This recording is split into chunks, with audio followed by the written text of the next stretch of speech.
Vocês estão animados? Felizes? Muito bom vê-los. Muito bom estar aqui também. E quero convidá-los a abrirem as suas Bíblias em Isaías 55, verso 8 e 9. Antes de ler, eu gostaria de fazer mais uma oração para pedir aqui a presença do Santo Espírito no entendimento das coisas que leremos juntos. Oremos. Querido Deus, mais uma vez aqui rogamos, Senhor, pela sua presença e pela presença do seu Santo Espírito neste momento que vamos abrir a tua palavra, em nome de Jesus. Amém. Bom, o título de hoje é Como aumentar a nossa capacidade de crer. E eu acho que esse é um tema assim, muito importante, porque muitas vezes a gente tem uma cabeça meio duvidosa, né? Ou não tem fé o suficiente para crer nas coisas. Mas, abram lá então a sua Bíblia, em Isaías 55, verso 8 e 9, e vamos ler junto o que está escrito lá. Todo mundo abriu? Sim? Amém? Vamos ler então. O que está escrito em Isaías? Porque os meus, o quê? Pensamentos não são os vossos pensamentos, nem os vossos caminhos são os meus caminhos, diz o Senhor. Porque assim como os céus são mais altos do que a terra, assim os meus caminhos são mais altos que os vossos caminhos e os meus pensamentos mais altos do que os vossos pensamentos. Amém?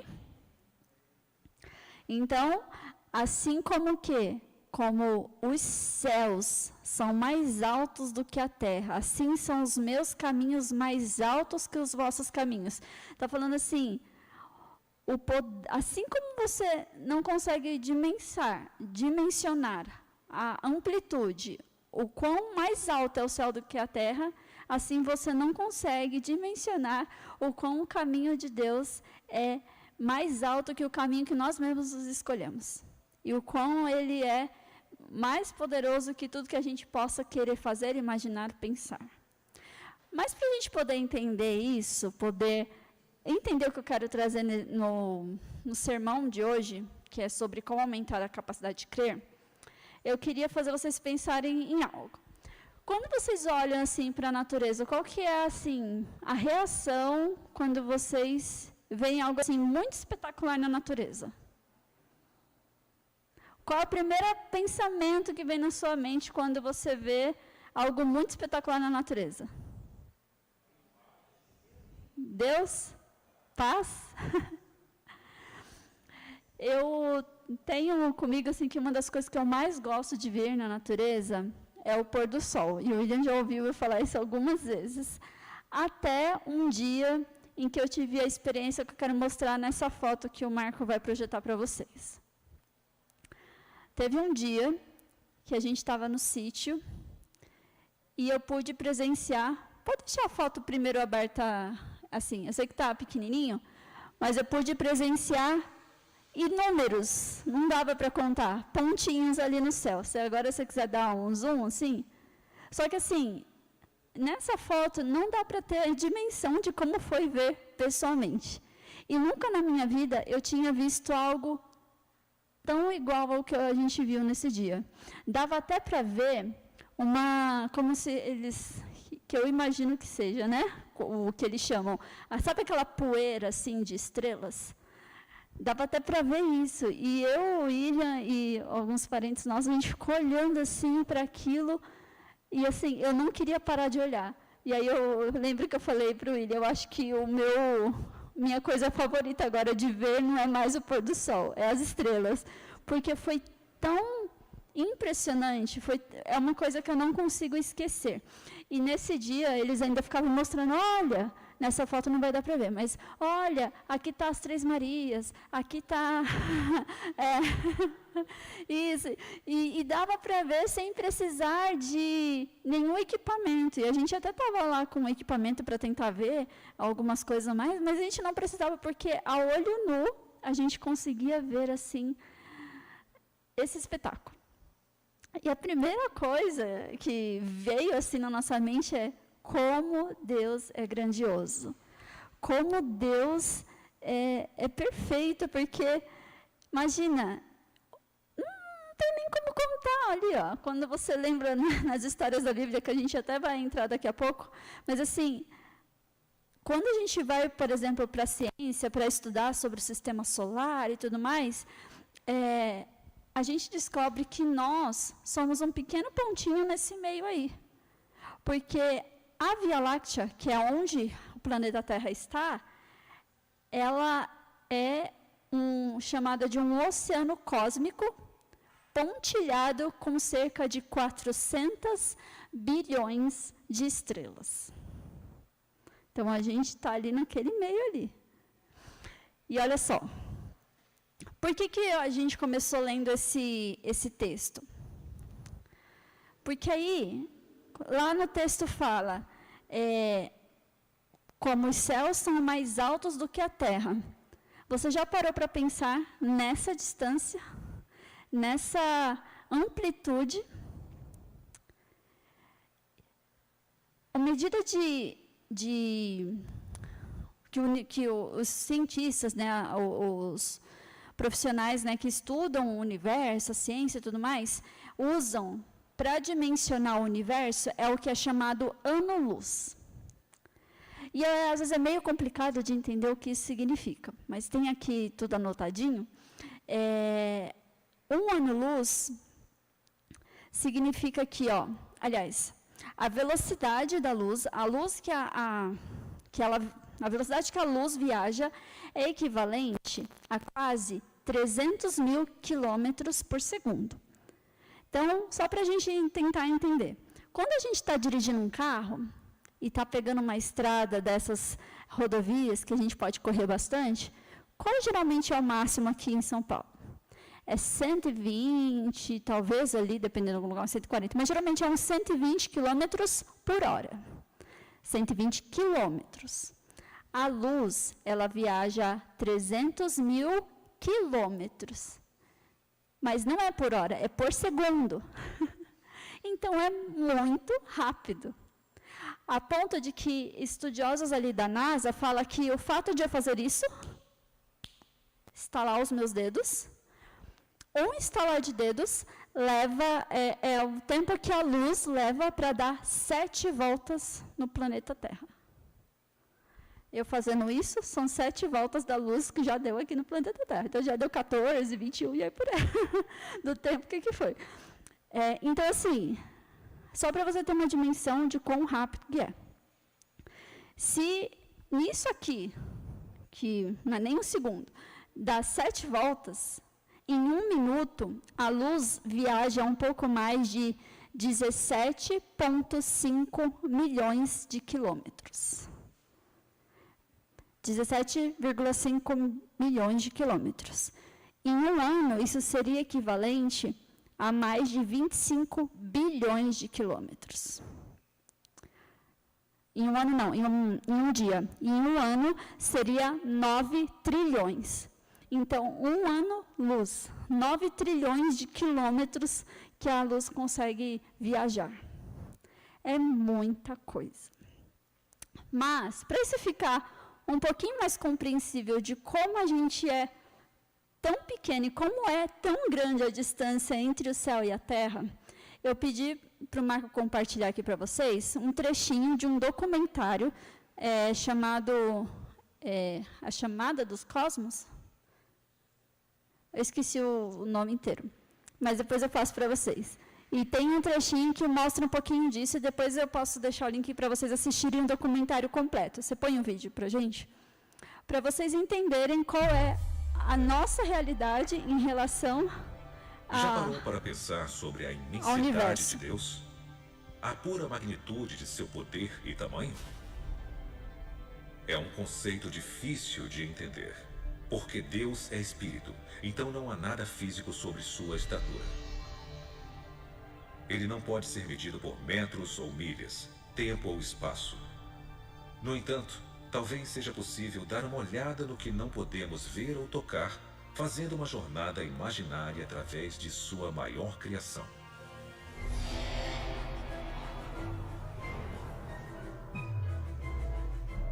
Esta nave vai nos transportar até o limite do universo observável, uma distância estimada de 430 bilhões de trilhões de quilômetros. Vamos viajar na velocidade da luz, mais de 290 mil quilômetros por segundo. A essa velocidade, poderíamos fazer no mínimo 600 órbitas completas ao redor da Terra, em menos tempo do que demoramos para comer uma pequena tigela de pipocas.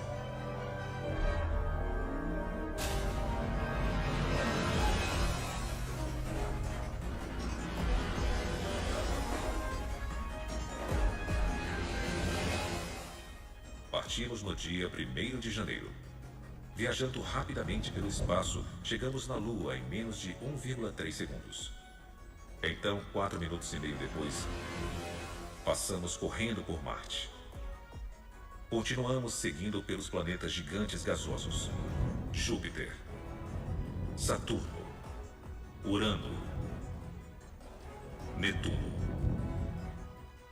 E 5 horas e 20 minutos após sairmos da Terra, chegamos no planeta anão Plutão. Agora vamos ajustar o trajeto para um ângulo quase perpendicular às órbitas planetárias.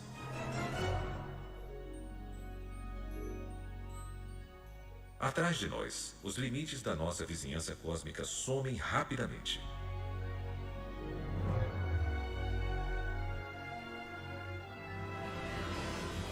Entramos no espaço interestelar, o grande vazio entre o nosso sistema solar e a estrela mais próxima. 1 ano se passa, depois 2, 3, 4 anos. Finalmente, no dia 19 de abril do 5º ano desde a nossa partida da Terra, somos momentaneamente cegados pela luz do sistema Alpha Centauri. 3 estrelas unidas pela gravidade.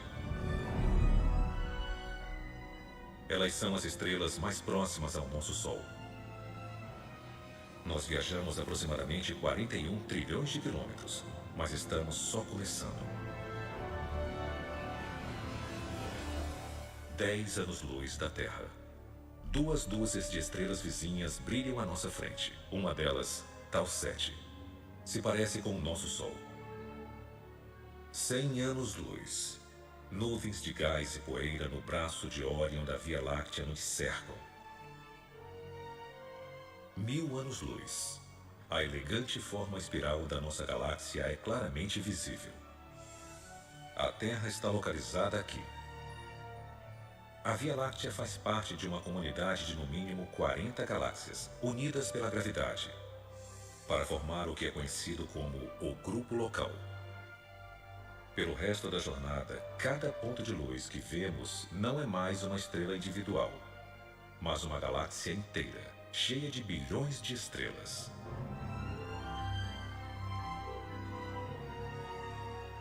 O nosso grupo local fica adjacente ao aglomerado de Virgo Cluster, uma grande concentração de aproximadamente 2.000 galáxias espirais elípticas e anãs que emitem nuvens quentes de plasma e poeira.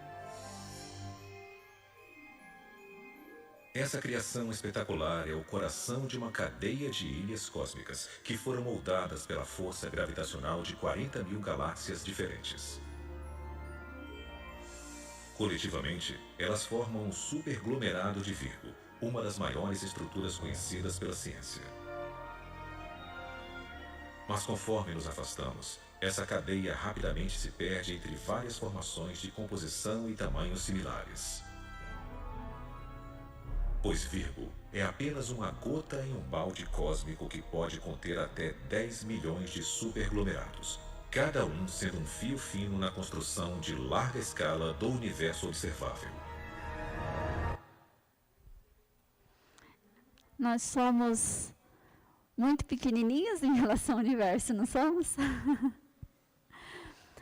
E por que escolhi trazer isso hoje? Por que o título é Como Aumentar a Nossa Capacidade de Crer? Porque só tem como a gente aumentar a nossa capacidade de crer se a gente conhecer quão grande Deus é. E conhecer o que ele deixa aqui de promessa para a gente e o que ele é capaz de fazer na nossa vida. Se você olha para essa projeção, né, de como que nós estamos perante aí todo o universo, vê que nós somos um pontinho que aparentemente é de nada. E ele que criou tudo com as próprias mãos. Ele que fez a existência do homem. Ele que está lá, quando a gente leu, né?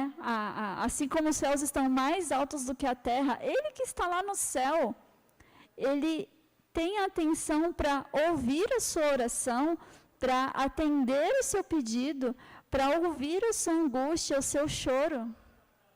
Você acha que você não é importante para ele? Eu acho que sim.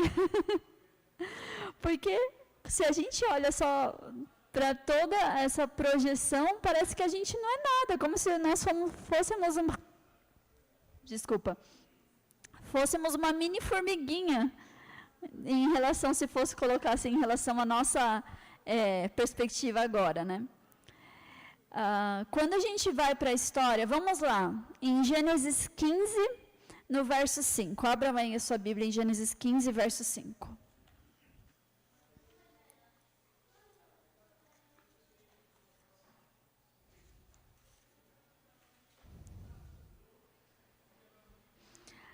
Deus tinha dito para Abraão sair da casa da parentela dele.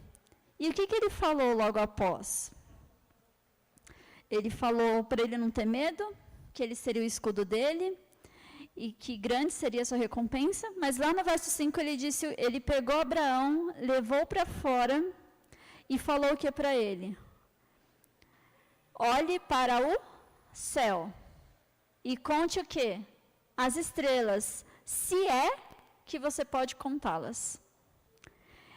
E declarou ali a promessa, assim será a sua descendência. E hoje a descendência de Abraão é grande ou não é? Sim ou não? Sim, a gente sabe que sim. Mas sabe o que é mais interessante? Deus fala, olhe para o céu e conte as estrelas, assim será a sua descendência. Abre lá em Salmos 147, verso 4. Vamos lá, Salmos 147, no verso 4.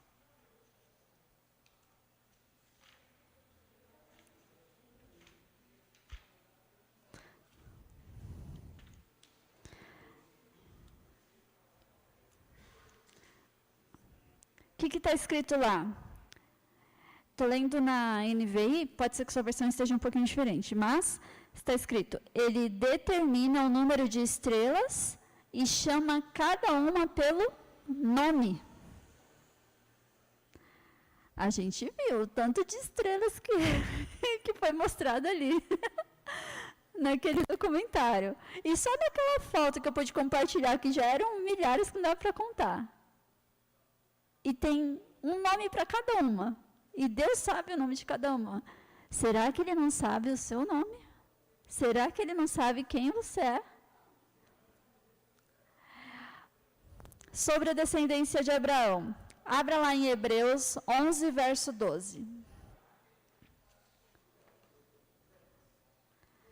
Livro de Hebreus, no capítulo 11. Um dos capítulos mais conhecidos do livro de Hebreus. Está lá a Galeria da Fé. No verso 12 está escrito o quê? Assim, daquele homem já sem vitalidade, né, já velho, originaram-se descendentes tão numerosos como as estrelas do céu e tão incontáveis como a areia da praia do mar. A promessa, a aliança que Deus fez com Abraão se cumpriu. E por que também se cumpriu? Abraão, ele creu. Quando Deus pegou ele, tirou do meio da parentela dele e falou, não tenha medos, eu sou o seu escudo. E depois, olha para o céu. A sua descendência vai ser como as estrelas, que não se pode contar. E Abraão fez o quê? Ele creu. Teve uns momentos ali que ele caiu na fé dele? Teve, a gente conhece ali a história. Mas ele foi provado e ele mostrou fé depois disso. Mas isso é para a gente lembrar que Deus é tão grandioso, que esse tem que ser o primeiro passo para eu entender o que é crer nele, é saber da grandiosidade que ele é. E muitas vezes a gente não tem fé, a gente duvida porque a gente não conhece a quem a gente serve. Olha só, tem uma história que a gente já trouxe lá no canal, de um pastor, e ele conta a história da família dele, que eles estavam passando por necessidades.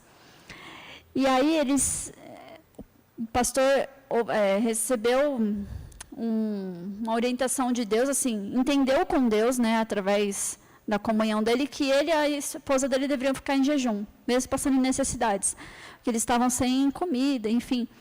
E aí ele falou assim, tá bom, Senhor, a gente passa o jejum, mas e as crianças? Como que vai ser para as crianças, né, passar em jejum todo esse tempo? E Jesus prometeu que ia cuidar das crianças. E aí o que aconteceu? Aconteceu que eles tinham uma árvore frutífera onde eles moravam, mas as frutas estavam todas verdes, todas. Eles pegaram todas, colocaram num saco preto e colocaram dentro do forno, porque sabiam que talvez assim amadureceria mais rápido. E o que aconteceu? Quando chegou no café da manhã, eles oraram, abriram o forno, eles tinham 3 filhos, e tinham exatamente 3 frutas amadurecidas. E eles estavam assim, animados, né? Olharam e viram que Deus tinha feito ali pelas crianças e ficaram felizes, mas ainda ficaram com questionamento. Mas a gente só vai dar fruta para as crianças de café da manhã? O que será que elas vão ficar reclamando? E aconteceu que as crianças comeram, saíram para brincar e não deu nada. Quando chegou na hora do almoço, abriram o forno, tinha mais 3 frutas maduras, uma para cada criança. As crianças comeram, saíram para brincar e não falaram nada. E assim foi durante toda a semana. Quando chegou no último dia, no café da manhã, uma das crianças falou assim, mas pai, não tem pão? Eu queria comer pão. E aí o pai pegou e falou assim, pensou, Senhor, eu vou jogar isso para você, porque você prometeu que ia alimentar essas crianças, a gente está fazendo jejum, mas você prometeu que ia alimentar elas. Aí falou para o filho, você pediu para Deus? Se você pedir para Deus, Ele vai te dar. Aí o outro irmão, o outro filho, eu não lembro se foi a menina ou o menino, pegou e falou assim, eu também queria uns biscoitos. E aí as crianças fizeram a oração, pediram para Deus, se pudesse, mandar pão e biscoitos. Quando chegou no fim daquele dia, bateu à porta uma pessoa que trouxe da casa farinha e os biscoitos. E a mãe pôde fazer o pão para as crianças e dar os biscoitos. Fé. Crer que Deus atende. E fé é igual dessas crianças. Olha a história que essas crianças vão ter para o resto da vida de ver como Deus atendeu as orações. Porque elas escolheram crer, elas não escolheram duvidar. Se Deus pode dar todas as coisas, por que eu não vou pedir para Ele? Ele pode, e eu tenho que pedir. Aliás, tem muita coisa que a gente pede para Deus que outra pessoa poderia estar suprindo, ou até mesmo a gente suprindo na vida de outra pessoa. E muitas vezes a gente pede para Deus coisas que são tão pequenas para um ser tão grande que pode realizar tanta coisa. E a gente pode ser bênção na vida das outras pessoas com as bênçãos que Deus dá na nossa vida. Mas tem coisa que só Deus pode realizar. Mas para isso, você precisa crer. Você precisa saber quem Ele é. Você precisa saber quem é seu Pai. E o que acontece é que nós acabamos limitando o poder de Deus. Quem põe limites em Deus é a nossa fé.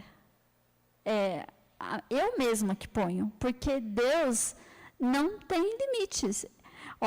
Tem um texto, vamos lá, em Jeremias 32:17. Jeremias. Deixa eu só conferir aqui se é esse mesmo. É esse mesmo. Olha o que está escrito lá. Soberano Senhor, Tu fizeste os céus e a terra pelo teu grande poder e por teu braço estendido. Nada é difícil demais para quem? Para ti. Jeremias 32, verso 17. Nada é difícil para Deus. Tem um texto de Ellen White que fala assim, nós temos muito pouca fé. Nós limitamos o Santo de Israel. Devíamos ser gratos que Deus condescende em usar qualquer um de nós como seus instrumentos. Por toda oração fervorosa feita com fé por qualquer coisa, respostas serão dadas. Podem não vir exatamente como esperávamos, mas virão. Não talvez como tínhamos planejado, mas exatamente no próprio momento em que mais precisamos delas. Se a gente realmente desse conta de quão grande é Deus, nós teríamos muito mais fé para avançar na obra dele. E também teríamos muito mais fé ao orar. E aí, eu fico pensando assim, qual que é a diferença? Por que parece que uns são atendidos, outros não são? Muitas vezes pessoas questionam sobre isso. Mas isso está intimamente ligado ao nosso tipo de relacionamento com Deus, a nossa consagração. Se você pegar histórias bíblicas, você vai ver que muito foi feito entre aqueles que estavam consagrados a Deus, que tinham um relacionamento com Ele íntimo de verdade. E aí, eu quero fazer você refletir nisso. Vamos pensar, por exemplo, no nosso dia a dia, na nossa rotina, por exemplo, de alimentação. Digamos que hoje, se eu vou pegar aqui, com um braço aqui, eu consigo levantar esse banco. Não sei se eu consigo hoje, mas lá em casa, às vezes, consegue, né? Para eu conseguir fazer isso, eu tenho que estar forte ou fraca? Forte. Mas para eu estar forte, eu tenho que me alimentar bem ou me alimentar mais ou menos? Bem, tá bom. Então, se eu, por exemplo, passar um dia tomando só o café da manhã, mas assim, um café da manhã ali, sei lá, um pão, um suco e acabou. Não tem proteína, não tem nenhuma outra alimentação durante o dia. Depois de um dia, você acha que no outro dia eu vou conseguir levantar esse banco? Não, né? Por quê? Vou estar mais fraca. E depois de 3 dias? 4? Não, né? Tá bom. Se eu me alimentar bem, em todas as refeições principais, vou ter força para fazer as atividades ou até mesmo levantar um banco? Espera-se que sim, né? Agora, você acha que uma pessoa, no relacionamento dela com Deus, só tem contato com Deus quando vem na igreja no sábado?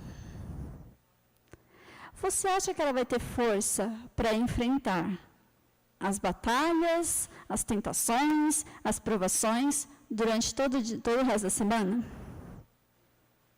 Não. Você acha que se eu tiver o meu momento de devocional com Deus toda manhã, 15 minutos, eu vou estar abastecida para o resto do dia, que tem 24 horas? Sim ou não? É pouco. Então, onde é que está o erro na nossa vida? Na nossa comunhão com Deus, na nossa consagração. 15 minutos no meu dia pela manhã não vão me manter de pé durante o dia. Por que muitas vezes pessoas oram, Senhor, me ajuda a vencer tal pecado, e não conseguem? Porque dedicam mais tempo. Às vezes até, e eu não estou falando que está dedicando tempo para coisa ruim, não. Às vezes está ali trabalhando, está estudando, está fazendo faculdade, sei lá. Mas se dedica tanto tempo para as outras coisas, e tão pouco tempo para se alimentar espiritualmente. A gente não lê e não sabe que Jesus é o pão da vida, e que é dele que devemos nos alimentar. Então, tudo isso, sempre, todo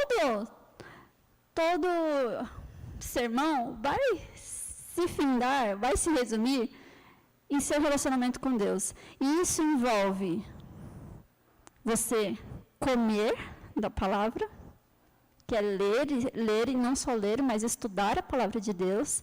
Isso envolve você orar, que é onde você conversa com Deus. E isso envolve você testemunhar através da sua vida, que a sua vida seja um reflexo de quem é Cristo. Então, onde você estiver, as pessoas possam ver que você pertence a alguém, que você é diferenciado porque alguém habita em você. E eu espero que esse alguém seja Deus, seja Cristo.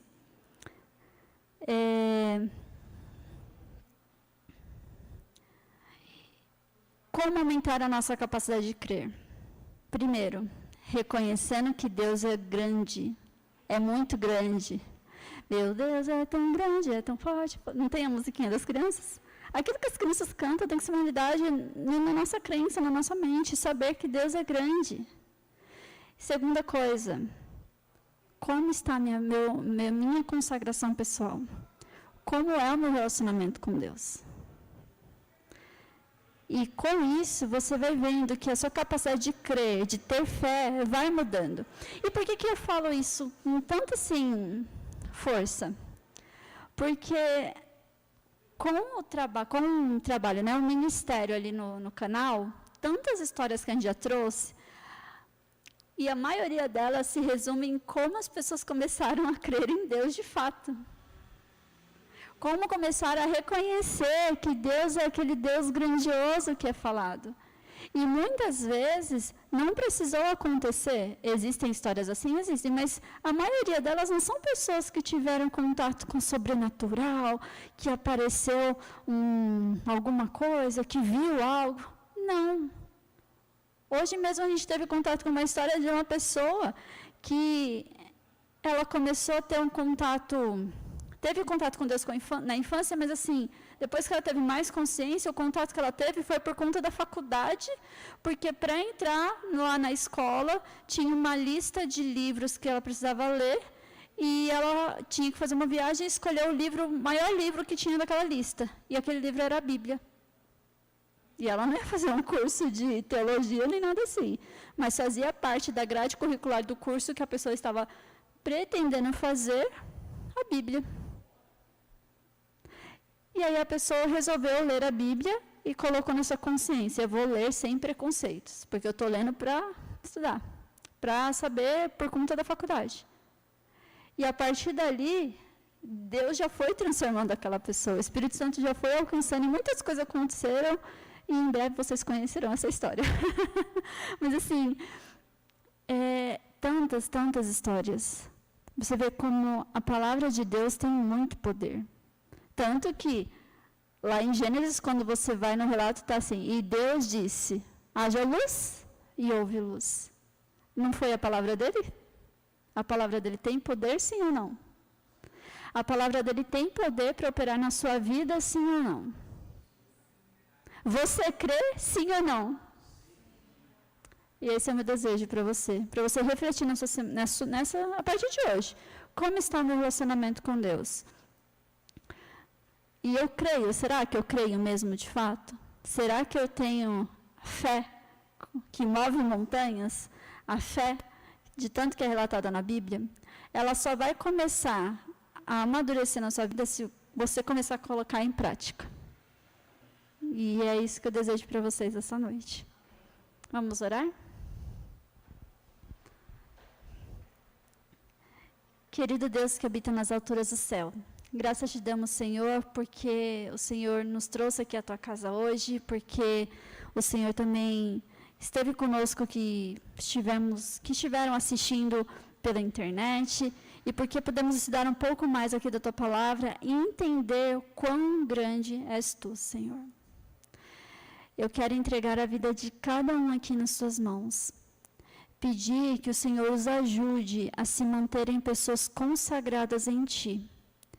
Pedir, Senhor, que o Senhor os ajude a não duvidar do seu poder e a ter fé, mesmo em circunstâncias que parece que vai dar tudo errado, mas depositar a confiança em Ti. Confiar no Deus Todo-Poderoso, aquele que já planejou a salvação, mesmo antes de Jesus vir a essa terra. E muito obrigada por nos dar a oportunidade de nos reconciliarmos contigo. Em nome de Jesus oramos. Amém.